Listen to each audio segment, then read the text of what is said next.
Hello friend, welcome to my YouTube channel. তো friend, এত গরমের জন্য আমি আজকে নতুন পাইপ কিনে নিয়ে চলে এসেছি। তো ফ্রেন্ড, নতুন কল লাগিয়ে ফেলেছি যেন মাছগুলোকে একটু জল দেওয়ার জন্য। তো নতুন কল লাগিয়েছি আজকে এই মাছের জন্য। এই এত গরম, যা তীব্র গরম পড়েছে, তো পাইপটা আমি সেটিং করে নেবো ফ্রেন্ড। আর কী করবো একটু ভিডিওটা দেখার জন্য অনুরোধ রইল। তো এই কলটা আমি ছেড়ে দিলাম, এই পাইপ দিয়ে জল যাবে, জল পড়ছে দেখতেই পাচ্ছ। এই জলটা আমি সব মাছগুলোকে দেবো, উপরে একটু শাওয়ারিং করব, ঠিক আছে? দেখতে থাকো ভিডিওটা। তার আগে আমি একটু গাছগুলোকে দিয়ে নিলাম, কারণ খুব গরম, গাছে তো জল পড়ছে না, গাছগুলোর অবস্থাও খুব খারাপ হতে চলেছে। তো সবার ফার্স্ট আমার যে টিপল দেওয়া ট্যাঙ্কি, ওটাতে একটু ঠান্ডা জল দিয়ে দিচ্ছি, একদম সাবমার্সালের ঠান্ডা জল। দেখতেই পাচ্ছ মাছগুলো খুব খেলা করছে নতুন জল পেয়ে। তো কিছুটা জল আমি এর মধ্যে দিয়ে নিলাম। তারপরে আমার যে ট্যাঙ্ক আছে, ট্যাঙ্কের উপর দিয়ে জলটা ছিটিয়ে দেবো, একটু গাছপালাগুলো দিয়ে দেবো যেন একটু ঠান্ডা থাকে, আশেপাশের ওয়েদারটা যেন একটু ঠান্ডা ঠান্ডা ভাব থাকে। যা গরম পড়েছে, জল গরম হয়ে যাচ্ছে। তো ফ্রেন্ড, দেখতেই পাচ্ছ আমাদের টিপল দেওয়া ট্যাঙ্কি দিলাম। তো ফ্রেন্ড, এরপরে আমার যে ট্যাঙ্কগুলো আছে, এই ট্যাঙ্কের উপরে সব নেট দেওয়া আছে। তো এই নেটের সাইড দিয়ে আমি জল দিয়ে দিচ্ছি, একটু ভালো করে লক্ষ্য করবে।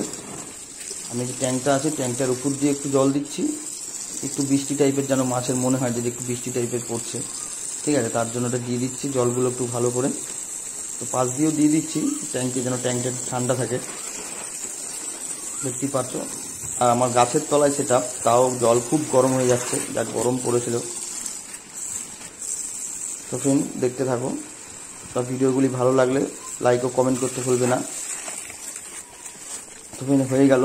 এরপরে আমি যাব আমার একটি অ্যাকোরিয়াম সেটআপে। দেখতেই পাচ্ছ এই অ্যাকোরিয়াম সেটআপটা, এটা তো সাইড দিয়ে একটু দেয়ালটা ভিজিয়ে দিই, একটু ঠান্ডা ঠান্ডা ভাব থাকে। নিচটা একটু ভিজিয়ে দেবো, নিচগুলো একটু ভিজিয়ে দেবো, একটু ঠান্ডা ঠান্ডা থাকে।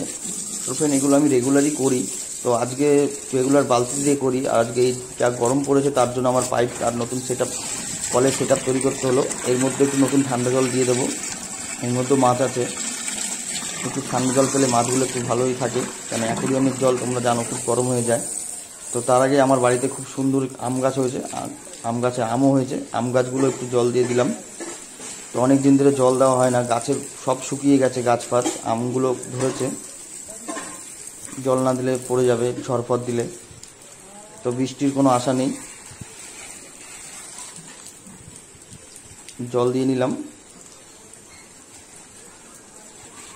এই যে কুকুরগুলো যাচ্ছে, কুকুরগুলোকে একটু ঠান্ডা জল দেবো, এরা পালাবে। দিতে গেলাম, দিল না গায়ে। তো ফ্রেন্ড, এবার চলে যাওয়ার ঘরের সেটআপে, একটু ঘরের সেটআপ।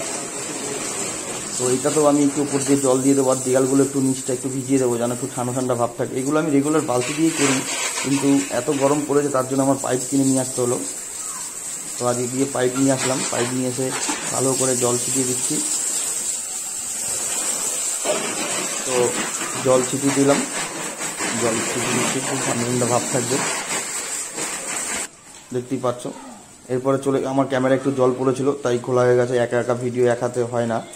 তো আমার এসে দেখি আমার কাকা একটু পাইপ দিয়ে গাছগুলোতে জল দিচ্ছে। তো আমার বাড়িতে অনেক কটা আম গাছ হয়েছে, গাছগুলোতে জল দিচ্ছে, কেন যা গরম পড়েছে, গাছেরও জল দরকার, আমাদের মাছের তো দরকার একটু ঠান্ডা জল। আর টিপল দেওয়ার ট্যাঙ্কি আমার। তো ফ্রেন্ড, ভিডিওগুলি ভালো লাগে থাকলে চ্যানেলটি সাবস্ক্রাইব করতে ভুলবেন না, পরবর্তী ভিডিওগুলি সবার আগে দেখার জন্য। তো ফ্রেন্ড, ভিডিওটা আজকের মতন এখানেই, আবার একটি দেখা হবে পরে একটি নতুন ভিডিও নিয়ে। সবাই ভালো থাকবে।